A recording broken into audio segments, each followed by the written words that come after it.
Play with avoidant fantasy and they will never leave you. There's a secret world living inside the mind of an avoidant. On the surface, they seem detached, calm, even cold, but underneath that emotional armor is a vivid fantasy life, filled with ideal love, perfect safety, and total freedom from emotional obligation. And here's the twist. If you can learn how to speak to that fantasy without chasing them, without pushing, without demanding emotional closeness too soon, they won't just stay, they'll become magnetized by you. Because what the avoidant truly wants isn't a lack of connection. It's connection that doesn't threaten their independence or overwhelm their nervous system. When you learn to play with their fantasy instead of confronting their fear, you become the only person they feel safe enough to stay close to. Let's break that down. Avoidants often grew up in homes where closeness felt dangerous.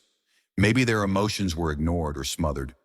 So they built a fantasy in their minds, a version of love that feels like comfort without the demand. In that world, love looks like someone who doesn't intrude, someone who feels like home, but never pressures them to open doors before they're ready. They want someone emotionally present but physically distant until trust is earned. If you step into that fantasy, if you reflect parts of it back to them, you'll stop being a threat. You'll become the muse they never imagined they'd find. Not because you're fake, but because you're wise enough to give the avoidant nervous system what it truly needs before it can give you what you deserve. So what does it mean to play with their fantasy? First, it means knowing it. Most avoidants crave a peaceful, slow-burning connection. Not fireworks, not chaos, not heavy heart-to-heart talks every day. They want someone who has their own life. Someone who can sit with them in silence and make that silence feel like safety, not punishment. If you're constantly seeking more closeness, more answers, more reassurance, they'll shut down. But if you become someone they can fantasize about, someone who is secure, soft, self-sufficient, and yet mysteriously unavailable in just the right ways, they will mentally attach to you stronger than they ever admit. Why? Because in you, they see the version of love they always wanted, but never believed was real. Let's go deeper. When an avoidant is interested in you, they won't come closer. They'll often pull back. That's not disinterest. That's fear. Fear of engulfment. Fear of losing control. Fear of being seen too deeply. If you chase them, their defenses rise. If you beg, if you demand, if you overexpress your own wounds, they become suffocated. But if you understand this dynamic and play it like a dance, pulling back when they do, creating space for them to come toward you, remaining warm but never needy, they will start imagining you as the one who gets them, the one who doesn't ask for too much, the one who makes connection feel effortless. That's how you slip into their fantasy. You become the dream they don't want to wake up from. Another powerful way to play with avoidant fantasy is to romanticize distance in the right moments. That doesn't mean playing games, it means creating emotional oxygen. Let them miss you. Let them wonder what you're doing. Be unpredictable in soft, subtle ways. Share things about your life that make them curious, but don't always explain everything. Let them come to you. When you give an avoidant room to imagine who you are, instead of forcing them to define the relationship immediately, their fantasy begins to wrap around you. You become the mystery they want to solve, not the pressure they want to escape. Now, this doesn't mean pretending to be someone you're not. It means understanding their nervous system and learning how to be the secure energy they long for, but fear they'll never deserve. If you are constantly confronting them, constantly demanding emotional labor, you'll lose them. But if you mirror their tempo, regulate your own emotions, and show them that love can feel like freedom and stability at the same time, they'll stay. Because no one else ever made them feel like they could breathe in love without being buried by it. Here's a psychological trick that works wonders with avoidance. Lean into the idea of safe longing. That means being emotionally available without being emotionally demanding.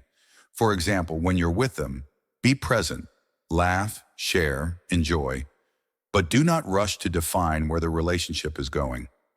Let the relationship unfold. Give them just enough to feel seen, but not so much that they feel exposed. Let them want to know more. Let them feel that you are stable, but not glued to them, that you love, but you don't need. When you embody this, you become irresistible to someone who's been terrified of losing themselves in love. You become the calm in their storm. Another element of avoidant fantasy is admiration. Deep down, they want to be admired for their strength, their intelligence, their calm presence, even if they never say it out loud. So feed that. Notice them. Compliment them when it's authentic, not too often, but in moments when they least expect it. Praise their thinking, their independence, their creativity, but never cling after giving it. Say it, then walk away. That moment sticks with them. It lives in their fantasy. Because now, you're not just someone who sees them. You're someone who respects their space, yet still sees their worth. And that combination is magnetic to someone with avoidant tendencies. Also, understand the art of emotional restraint. Avoidants don't hate intimacy.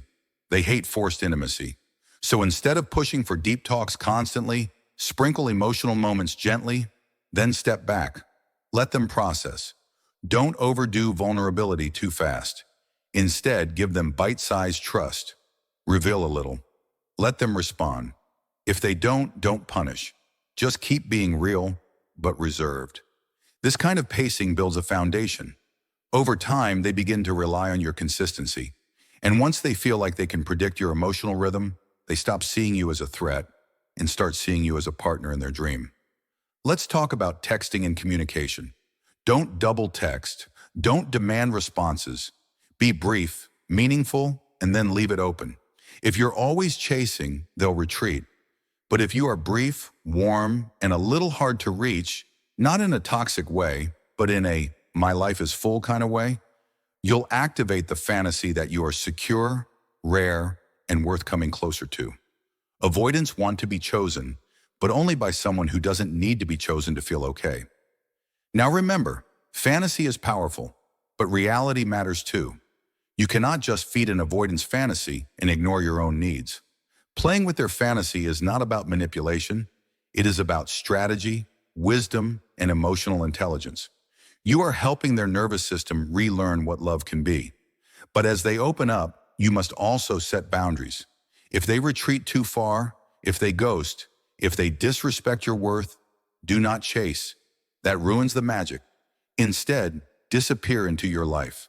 Let the silence speak. That creates a rupture in their fantasy. And in time, many come back because they realize no one else ever understood their inner world like you did. To wrap it up, remember this. The avoidant doesn't run from love. They run from the loss of identity within love.